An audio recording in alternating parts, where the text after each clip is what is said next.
Loktar friends, hey everybody, it's Jason Blaha here, everyone's favorite orc warrior, and yes, we're still on the deload for squats, but still progressing on the bench, and yeah, squats are feeling a little bit better. It now is at the point where 315 doesn't hurt. Again, that's a sign when you know you need a deload, and that's one of the signs I had the final week before I deloaded, when it actually hurt to squat 225, then 315, then 405, and then upward. You know, it's like every single warm-up was starting to hurt, and I mean my actual quads burning, actually burning, like almost sharp pains going through them, and then cramping afterwards. You're pretty much at that point. You're at your maximum recoverable volume, and you have exceeded it. I'm also toying with the idea, I don't know guys, I feel like almost I should go back to the low bar afterwards so that I can go ahead and get the numbers up higher. It's just I'm worried that I can't do it without the bicep pain. I mean, I have worked on my mobility. I've quit doing weighted chins, so I might give it a go and just mess with getting the bar, you know, in the right position, learning to stay over more. I think part of it is I get too upright. And for low bar that can be a problem, because then some of the weight ends up going into my arms. They have to support, some of it ends up compressing that left arm, aggravating that old injury. So I'll toy with it a bit. I need to think on it, or otherwise I'll just continue with the beltless high bar. But you know, I have to really decide where I'm going to go with that. I mean, obviously I would tell most people low bars is going to be better. It's going to involve a little more muscle mass. It's going to move a little more weight. But, you know, in my case, it was getting to where that old injury, I was struggling with it. And it's not just the technique on it with my arm position, because my right arm doesn't feel it. It's just that old injury. So I have to be careful with it. And that's the reason I quit low bar squatting years ago before and had to go high bar. Like at my last meet, I did high bar. So I feel like I need to try to work on it. I'm just a little leery of it, and we'll play it by ear. Bench pressing went pretty good today. Wasn't really heavy, you know, the 332.5, it's coming along nice. I know I can get at least one more week of the 2.5 pound increase, right? I'll get at least another week, and then we'll see where it goes from there. You know, but at this point, it hasn't been heavy. I'm not hitting any grinders. I felt like, again, what happened today, my final back off set on my 3x3 afterwards, the final one was a little grindy. Probably isn't going to look grindy on camera, but again, it feels grindy to me. And you guys need to remember, for me, I'm a fast bencher, and usually if I have to grind a bench, it's not pretty. So a lot of times like this, it's really fast, and a lot of people see that and go, well, that didn't look that heavy for you. It's pretty heavy for me. It's at least RPE 9. So that means I'm probably within 10 pounds of my current max at that point. And it just doesn't seem slow because I don't grind bench very well. I'm always fast on the bench. This is what it is.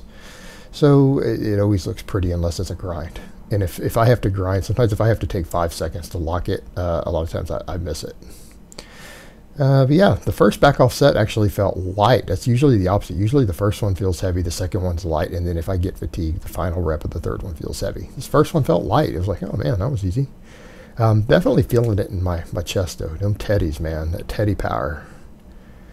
Definitely activating them teddies, because usually after each one of these back off sets, I'm definitely feeling my chest. I'm actually getting a pump from this. I actually get a pump from these triples with the pause and everything. So I'm absolutely feeling it. And then I feel my chest again after doing pull-ups, of all things. You know, I'm really feeling my chest on those also. Chest is probably growing. It seems to be growing still. You know, that's what it is. But yeah, that one wasn't bad. It was this third one that I want to see how it looks, because the third rep felt a little grindy. It felt a little heavy. And that's good. That means my back off work, my volume is just about right? I picked probably just about the appropriate weight, reps, and sets when the very final rep is challenging, right? I know I'm definitely accumulating some fatigue at that point, but it's challenging, but not so challenging that I can't recover and replicate it the next day. You know, I do this 5 days in a row, and this is day 3. It's See, that one was still fast, and then this third one felt grindy. Let's see how it looked. Nice pause. Well, it didn't look grindy. It didn't look grindy at all. It felt it, though.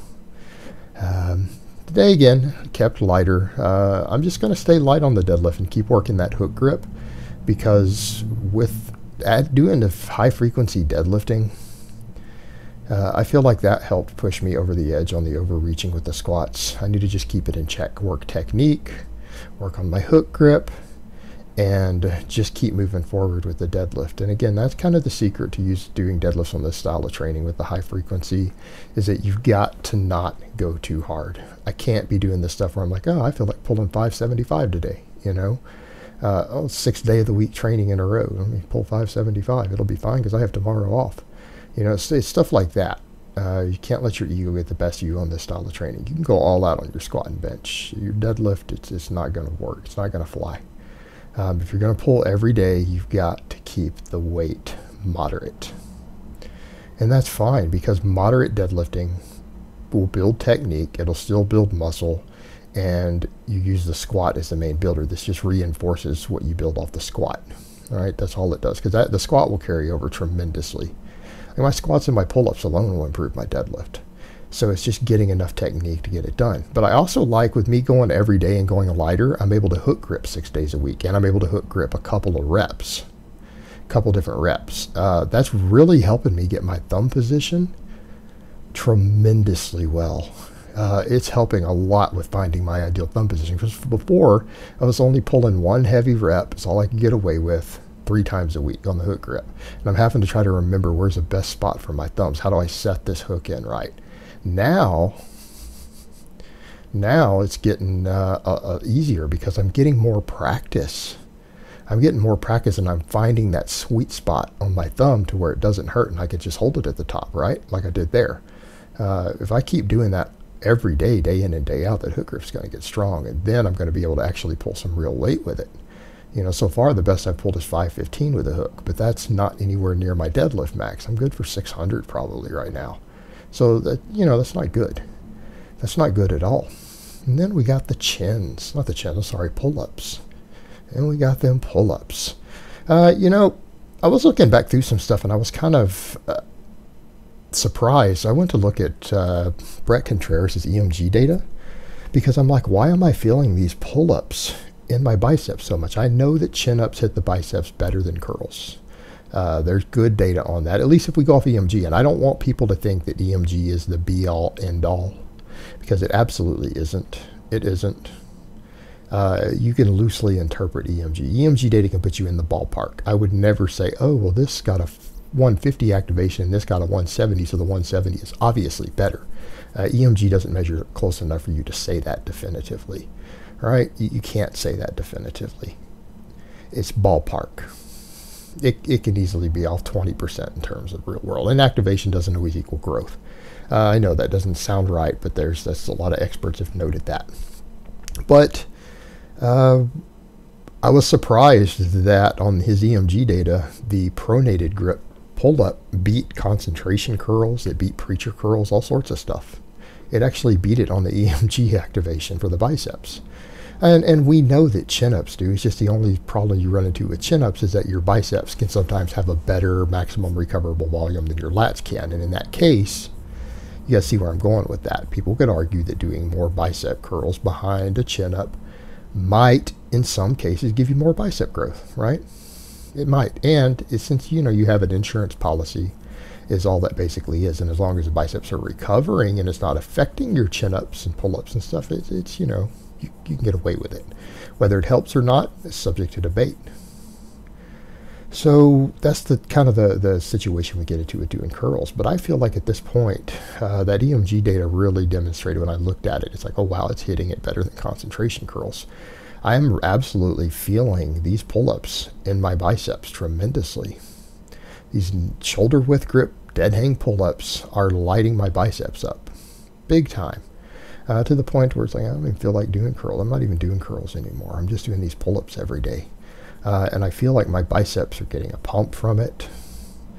They're definitely getting activated. And for now, that's good enough for me. I'm slow cutting right now, so I'm not going to gain a tremendous amount of muscle.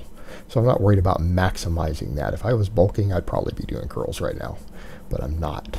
So it's good enough for now. Alright guys, but that's really all I have to say on that today. I hope it's been informative, and I will talk to you guys next time.